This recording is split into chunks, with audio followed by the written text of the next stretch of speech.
In today's video, I'm going to teach you how to change your website template using Hostinger. Whether you're looking to revamp your site's look or just explore new design possibilities, this guide will help you do it seamlessly.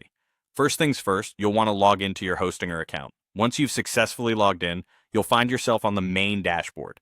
This is your starting hub for managing all your websites. Direct your attention to the website section, which is prominently displayed. This is where you'll find a list of all the websites you have hosted with Hostinger.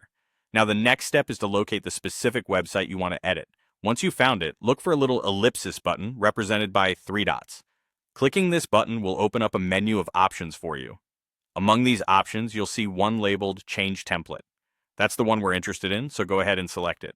At this point, Hostinger will present you with a disclaimer. It's really important to take note of this because choosing a new template will permanently delete your website's current content. This is a crucial decision, so make sure you're ready to part with your old design before proceeding. If you've made up your mind, click Change Template once more to confirm your choice. With that confirmation, you'll be taken to a gallery of available templates. Here's where the fun begins. Browse through the collection and take your time to preview the designs. This is your opportunity to visualize how each template will look with your content, so feel free to explore different options. When you find a template that you love, click on it to select it, and there you have it. By following these steps, you've successfully changed your website template in Hostinger. This fresh new design can give your website a modern and attractive appearance, potentially enhancing user engagement. Don't forget to review your site thoroughly to ensure everything looks as expected and make any necessary tweaks to perfect your new look.